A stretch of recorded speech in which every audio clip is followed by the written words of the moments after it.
perspectiva desde la Academia Nacional de Historia.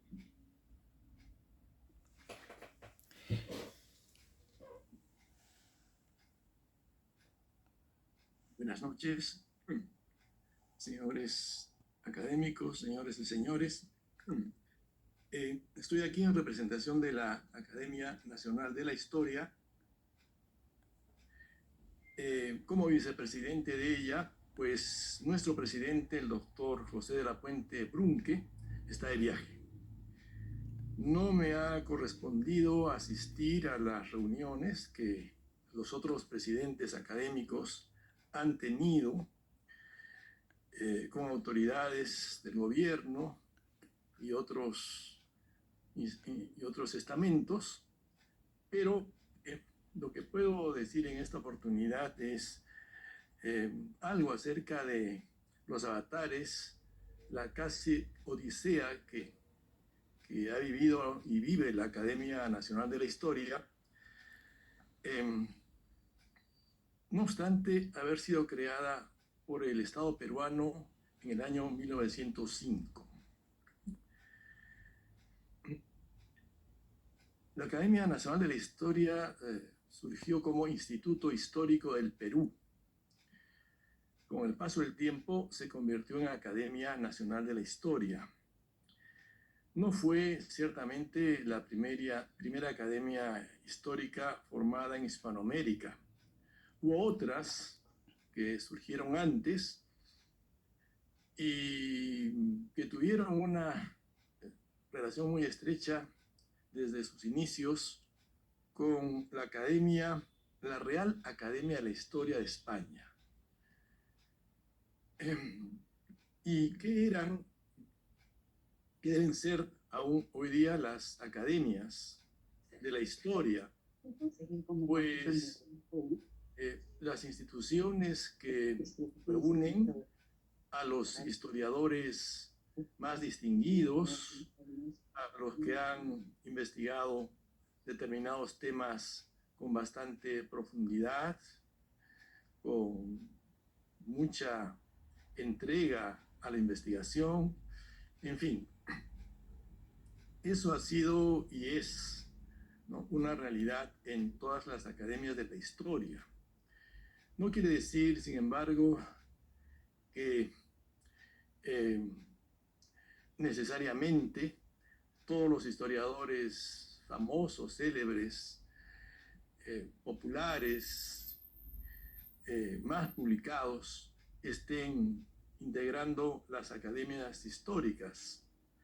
Pero sí quiere decir que el personal de estas academias es un personal notoriamente probado, un conjunto de personas que han dedicado muchos años de su vida al trabajo intelectual, muchas veces a la enseñanza, pero sobre todo a la investigación, producto de lo cual los historiadores, en nuestra generalidad, podría decirse, publicamos libros, artículos, ensayos, hacemos ediciones de documentos, etcétera, etcétera. En cualquier caso, estas academias casi siempre han surgido por iniciativa de los gobiernos, ¿no?, de los estados, porque los estados han entendido o entendían con más claridad que ahora cómo una academia de historiadores constituye un órgano muy importante en la vida del país.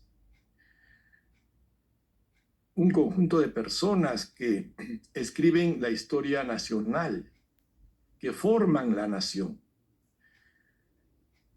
Las naciones se edifican, como bien sabemos, desde hace ya algunas décadas. Las naciones se construyen, y las construyen los políticos, los intelectuales, los historiadores. La historia tiene un papel importante en la construcción de las naciones. Estoy hablando de historias nacionales, historias que integran, que reúnen pues todos los periodos, que le dan un sentido al pasado y que también se fija en un futuro notoriamente alentador y promisorio. Estas ideas y otras muchas, sin duda, animaron al presidente José Pardo Barreda y a su ministro Jorge Polar en el año 1905 a crear la Academia Nacional de la Historia con el primer nombre que tuvo, o sea, Instituto Histórico del Perú. Por decreto supremo de 18 de febrero de 1905 fue creado este instituto con un solo considerando, que conviene propender a la formación de la historia nacional. Formar la historia nacional, escribirla, difundirla, hacerla de conocimiento de los peruanos, obviamente con un afán integrador. Esa historia no estaba del todo escrita. Había periodos como el de la Primera República, bastante bien trabajados por Mariano Felipe Pasoldán. Algunos temas de la historia colonial los había tratado Manuel de Mendiburu, y algún otro historiador notable del siglo XIX había hecho también algo importante. Pero había un extenso campo por cultivar, faltaba mucho aún por investigar, y estaba en auge por aquellos años primeros del siglo XX, estaba en auge y causaba mucho entusiasmo la labor de los historiadores, de los arqueólogos, como el alemán Max Uhle. Los descubrimientos arqueológicos impresionaban y yo creo que también eran origen de un orgullo nacional, porque los peruanos de aquel tiempo venían descubriendo cómo la cultura peruana era mucho más antigua que los incas y tenía grandes tesoros que mostrar, grandes aportes al conocimiento, a la técnica, que exponer al resto del mundo. Un gran entusiasmo, pues, fue el que llevó a crear entre nosotros el Instituto Histórico del Perú. Y esto fue producto de dos historiadores, a medio tiempo diría. Tanto el presidente José Pardo como el ministro Jorge Polar habían escrito pequeños trabajos de historia. Tal vez lo de pequeños no corresponda, pero no eran realmente trabajos de mucho aliento, sino más bien de divulgación. Polar, por ejemplo, tenía la seguridad de que la historia tenía un poder nacionalizador. Decía, entre otras cosas, fortificar la nacionalidad es alta misión de la historia, y que con la enseñanza de sus hechos culminantes, como la proclamación de la independencia por San Martín, el combate de Angamos, la batalla de Arica, cuando de esas glorias, de esos sacrificios, de esos infortunios nos hablan, entonces, sacudido el corazón de las ligaduras del presente, sentimos que todos los hijos de la patria, todos somos hermanos. Ese todos incluía ciertamente a los peruanos del interior, de la sierra, de los Andes, a los indios, a los negros. Eran todos bastante generosos, diría yo, pero de todas maneras inclusivo. Un todos que hoy, sin el menor reparo, sin duda, también podemos pronunciar. Polar era un fervoroso creyente en el poder unificador de la historia patria. Además, el dirigente ministro de Instrucción sabía bien cuál era y es el deber del Estado hacia la historia. En ninguna parte abandona el Estado el cuidado de la historia al esfuerzo individual, sino que crea, estimula, que honra corporaciones que presten ese alto servicio al país. Corporaciones que presten ese alto servicio al país. Por su lado, el presidente Pardo destacó el papel de la historia en la formación de la nación. Cito a Pardo: en la labor de estímulo de parte del Estado a la cultura nacional, el estudio de la historia patria es el que debe tener lugar preferente, porque de las ramas del saber es la que tiene mayores vínculos, la que concurre con mayor influencia a formar el carácter nacional. Tanto, como podemos ver, tanto al presidente Pardo como al ministro Polar les preocupaba mucho formar la nación, la nacionalidad. Y en el Perú estábamos bastante atrasados en ese trabajo. Y el modelo, las naciones europeas, pues tenían todas sendas, importantes y muy estimadas academias históricas. Bueno, otro aspecto que me gustaría señalar es indicar cómo en aquellos años fundacionales de nuestra academia tuvimos local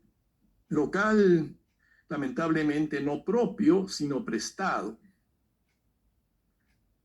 En primer término, se nos asignó un local en el de la Sociedad Geográfica de Lima, una institución más antigua que la nuestra, creada en 1888 durante el primer gobierno de Cáceres. Pero casi de inmediato al Instituto Histórico le asignaron un local en el Museo de Historia Nacional, que por aquellos años, 1905, 1906, quedó establecido en el segundo piso del Palacio de la Exposición, o el Museo de Arte. Pero debo decir que este Museo Nacional, igualmente creado poco después de nuestro instituto, hoy academia, dependía del instituto. Fue puesto bajo la mirada, bajo la dirección del Instituto Histórico del Perú. Con el tiempo, desde luego, el museo se independizó, como también se independizaron los archivos, ¿no? Originalmente, igualmente a cargo del instituto. Más tarde, el Instituto Histórico del Perú pasó a ocupar unas salas en el segundo piso de la antigua Biblioteca Nacional, cuya puerta principal daba a la calle Estudios, cuarta cuadra del jirón Ucayali en la actualidad. Lamentablemente, como todos saben, en el año 1943 se incendió la Biblioteca Nacional. Se perdieron miles de volúmenes. El Instituto Histórico perdió su local, perdió su mobiliario y perdió su biblioteca. Los historiadores lamentamos muchísimo todas estas pérdidas, pero sobre todo la pérdida del archivo, del valioso archivo que teníamos.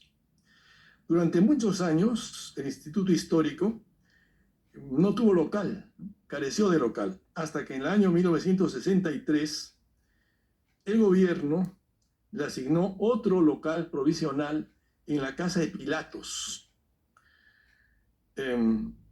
sede de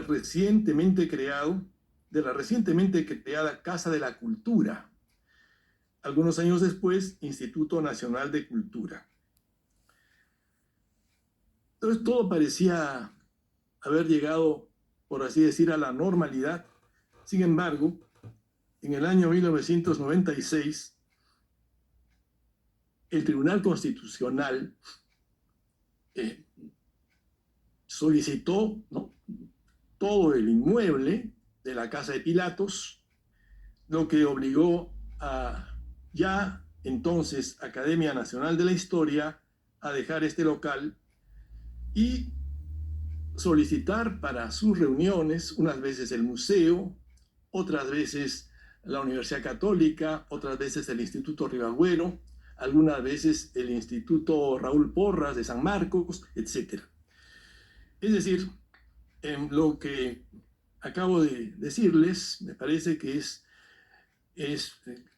un claro ejemplo de cuánto ha decaído el aprecio a la cultura de parte del Estado, de los gobernantes, de los legisladores, es decir, de las personas que hoy día gobiernan, legislan, administran justicia, al punto que, como hemos oído, algunos piensan que las academias nuestras son academias de preparación universitaria, ¿no? Es absolutamente lamentable. Bueno, quería terminar señalando, no sé si un problema,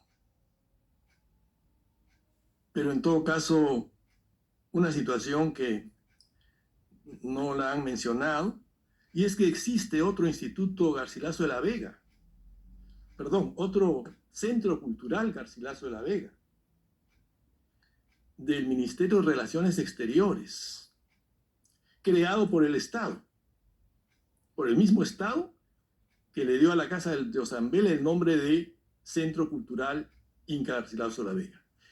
El decreto ley de los militares del año 79 le cambia el nombre a la Casa de Ozambela. Dice que se llamará Centro Cultural Inca Garcilaso de la Vega. No crea expresamente el Centro Cultural, le pone ese nombre a la Casa de Ozambela. Más tarde, otro gobierno sin duda crea el Centro Cultural Inca Garcilaso de la Vega del Ministerio de Relaciones Exteriores, de la Cancillería, en la Casa Aspíllaga, junto al Palacio Torretaque. No sé si esto también en algún momento pueda ser, espero que no, materia de un problema, de un debate. Muchas gracias.